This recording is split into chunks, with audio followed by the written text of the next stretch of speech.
Hi guys! Ngayon ay ituturo ko kayo sa Uniqlo. Dito ay ang mga mamahaling damit at mga imported. Ang Uniqlo ay pag-aari ito ng Japanese. Pero ito ay sikat hindi lang dito sa atin kundi sa buong mundo. Lalo na sa Japan. Ito ay kilala bilang mga mamahaling damit at dito, yung mga tatakan damit dito. Ang mga presyo talagang magigimbal kayo. Pero ang quality niya talagang okay talaga. Dahil original ang kanilang mga tela at ang tahi. Napakaganda talaga. Dito tayo ngayon sa mga shorts pambabae. Ayan sila guys. Tingnan nyo guys. Talagang maganda ang kanilang mga formation ng paglalagay ng mga damit. Napakaganda talaga ng Uniqlo. Ito guys, may mga bra din dito. May mga briefs, mga duster pambabae, mga panty. Ayan, may maraming bumibili dito, mga mayayaman. Kasi may mga tatak ang kanilang damit. Na ito, napakaganda ito. Sa halagang malaki ang halaga nito guys.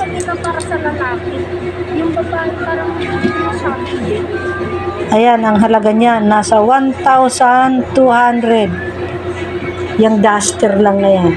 Pero napakaganda talaga. Punta tayo dito sa mga blouse. Ayan, mga nakatupi ang kanilang mga damit. Ayan, mga blouse, mga napakaganda talaga guys. Mga original talaga ito. Yan, tutur ko kayo guys. Ikot lang tayo dito.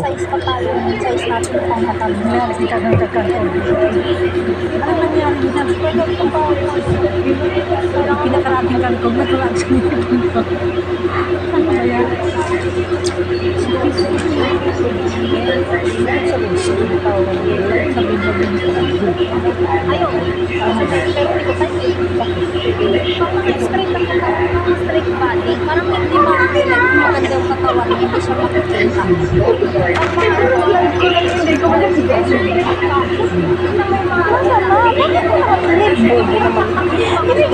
Tingnan nyo guys, talagang napaka ganda ng kanilang mga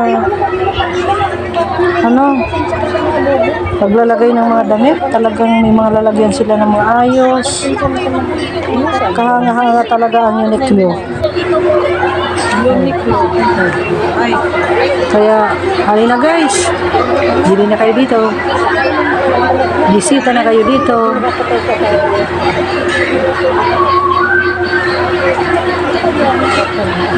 Ayan guys, Uniqlo, napakalaking department store ng mga damit dito sa SM Fairview. Dito lang yun matatagpuan. Maraming